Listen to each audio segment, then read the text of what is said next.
Thank you, Chairperson, Dr. Priya and Dr. Ankatwala and our esteemed Chairman, Dr. Mahapatra and Dr. P.C. Manoria, and all my dear friends, Dr. Pradhan and Dr. Sanjay Gambhir. I'm all delighted to see you all. In fact, this is a very important topic, the role of stress maybe in the diabetes for risk stratification. Because previously there were so many situations where we felt myocardial perfusion stress was not available. Now the technology has penetrated to almost every hospital, and every hospital has access to nuclear medicine department, and a lot of departments are doing stress myocardial perfusion scans on daily basis.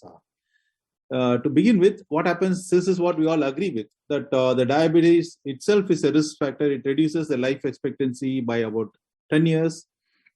And IDF estimates that it is 8.8% of the diabetes patients as of now. And this is going to increase by 640 million by 2040. The DAT study says that asymptomatic diabetes is also there, and more than 1 in 5 patients are having uncomplicated diabetes with CADs.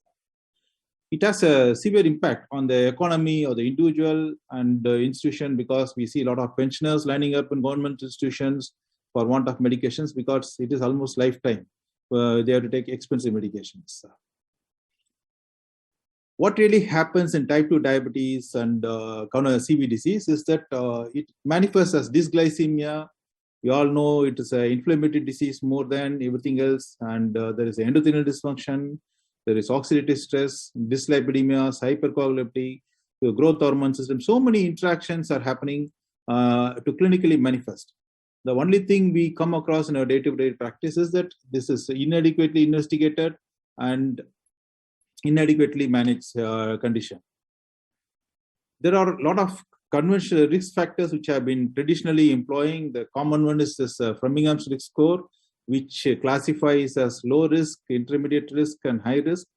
And then we are using treadmill, as our earlier speaker politely pointed out. That treadmill score, Duke score is also we are using in our practice. And so many other risk calculators, which are depending upon institution to institution. Many of these calculators were designed by observing the patients for more than 10 years.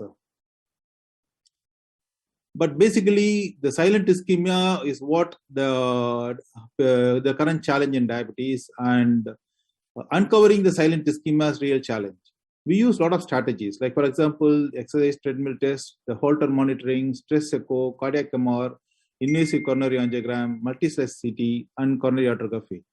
Then what happens is, in myocardial perfusion study and the cardiac PET are the two important strategies in nuclear medicine, which you are conventionally using in our practice. Normally, what happens is, when a myocardial perfusion study is normal in a diabetic patient, it still puts the patient slightly on the higher risk than the non-diabetic patients. Just because the myocardial perfusion study is normal, doesn't mean that it has absorbed all the risk connected with the coronary artery disease. And the event-free survival is also on the high from the second, only for about 1 year. And there is a large volume of data which says that it is helpful to prognosticate by using screening an asymptomatic patient with diabetes. And but then whether the screening is warranted is still a debatable question. This exactly is what we are doing. What happens is, this is how the images are looking after. What it helps us into early prediction of coronary artery disease long before they can get clinically manifested. What really happens is, when a myocardial perfusion study, whenever it shows a defect, that means that 48% of the patient were already seriously affected when compared to non-diabetic patients. And myocardial perfusion abnormality and the segmental dysfunction is an early indicator, one of the earliest pathological events that happens in the ischemia cascade, in the silent in which the silent ischemia has been brought out in a very objective manner. This is what we use in our day-to-day practice. We use MIBI, the tracer, which crosses cell membrane, and it enters into the mitochondria. And the normal myocardium is rich in mitochondria. Ischemic myocardium is slightly decreased, and the infarcted myocardium doesn't have any mitochondria. There are other tracers we are also using for myocardial perfusion imaging. There's the thallium-201 and the rubidium-82, which uses the sodium-potassium ATPase pathways. We are also using nitrogen-13 ammonia. All these things are having a heavy technology equipment like cyclotron and all. And as a consequence, in a day-to-day practice, the system MIBI tetraphosphate is what we are using in our almost every nuclear medicine institution to understand the myocardial perfusion. And it is dependent on the plasma membrane and the mitochondrial potentials. This is how we classify. That is inorganic tracers, radium metal ions, and the complex metal tracers. That's what we are using in our day-to-day practice. And there are a lot of studies which have explained that whenever the myocardial perfusion SPECT is being done, it gives a good sensitivity of about 88.3% and about 76% specificity for diagnosis of coronary in CAD. In one study, which the patients have been disstratified, about 100 patients have been disstratified and classified as low, intermediate, and high-risk patients. And they try to demonstrate that the degree of washout of system MIBI from the myocardial cardiac myocytes itself is effective to restratify the patient with in diabetic patients. There was another study which involved 59 asymptomatic patients, and the main myocardial perfusion study was positive in patients with nephropathy, retinopathy, neuropathy. Stress ECG was abnormal, reduced ejection fraction, and all these conditions that gives a clue. Even if there's a presence of silent ischemia, more than 1 in 5 patients are asymptomatic. If they may be having CAD, and this helps us to restratify and initiate the appropriate treatment as much early as possible. There was a study which meta-analysis which was done on about 19,800 patients, and they were followed up for a period of about 5 years. And it was found out that patients who are non-diabetic or non-CAD have a better prognosis, and diabetic with CAD had a severe prognosis. But surprisingly, diabetic patients without CAD has a better prognosis than the non-diabetic patients with CAD, because possibly they have been subjecting themselves to sequential medical examinations. And SPECT-CT is the only modality that helps us to bring out the heterogeneity of the cardiac events and other comparable risk factors. Of late, it has been observed that during the past 2 decades, there is a steady increase in the prevalence of diabetes, and this also has led to the prevalence of heart failure. And diabetes is heart failure almost it has come to the norm of the day now. There are severe overlapping risk factors like the age, sex, race, hypertension, obesity. So many other factors are responsible for the precipitation of cardiomyopathy, in addition to the coronary artery disease and the renal disease. This is one such patient. We had about 44-year-old man who had just occasional breathlessness, nothing else, and very unstable angina. And the patient is a known diabetic, and the patient was sent to us because the cardiologist had a strong suspicion that he had coronary artery disease. And what we found out was a huge, big dilated heart with infarction in the inferior wall myocardium.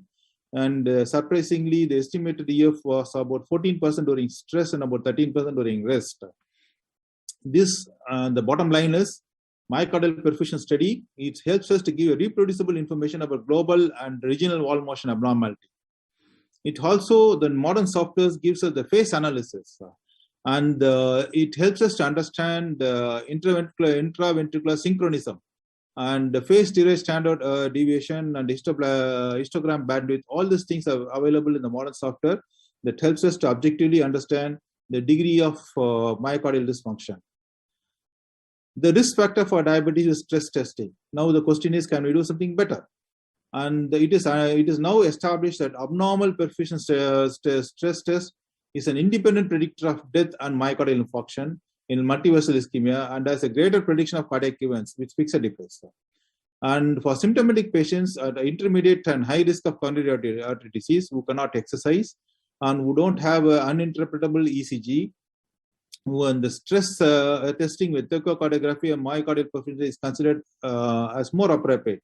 And there are a lot of studies which are comparing echocardiography stress echo and myocardial perfusion study, which gives almost a comparable results. But then Echocardiography is fully dependent on operator after administration of dovitamin stress. There was an editorial comment that stress only could be done instead of doing a stress test protocol. What happens is, in the current practice, the patient comes to us in the morning, we administer stress either by physical or pharmacological stress, and the study is acquired. The patient is made to wait for 4 to 5 hours the same day, or the patient comes for the next day for the rest study. We compare the stress and rest. But now, if the stress alone test comes as normal, there are a lot of benefits in the sense if you are able to do only one test in the particular patient, it saves cost, it reduces the radiation exposure to the patient as well as the our staff, and it frees the equipment for use of another patient. But then for several of us, there is a reluctance to accept this stress only protocol, because it is the many times the patient just walks in a busy department and the test is being done by the technologist. The precision physician, the cardiologist, should be available to individually assess and identify which are the patients for which stress alone will be more appropriate, based on the clinical correlation. 1 minute left, sir. Yes, sir. So the normal stress and rest protocols were compared with the non-diabetics and non-diabetics, and it was found that stress alone study is very helpful to establish the low the low mortality of the patient than stress and rest. So the clinical tool was evolved with typical angina, hyperlipidemia, current smoking, hypertension, diabetes, all these clinical parameters to identify who are all the patients who will be maximally benefited by stress alone protocol. And so there is everybody starts to wonder whether stress alone is adequate, because it has a lot of benefits like reduced radiation dose, improved patient convenience and comfort, and lab efficiency. The next thing is the advent of the calcium lead to tellurate CZT gamma cameras, solid state gamma cameras, that are very helpful where there are less moving parts. It helps us to identify the mean blood flow and myocardial perfusion reserve, which is otherwise be done only with the PET scans. And there was a study which about 125 patients, and we were able to identify that the stress myocardial perfusion study was normal in it gives a 1.60 ml per gram per minute in patients without CAD, and it is reduced in the patient with a 3-vessel disease. But then all the clinical scores like Framingham score, decodes, all these things were found to be underestimating, and a lot of studies are coming up in this aspect. So we need another powerful tool.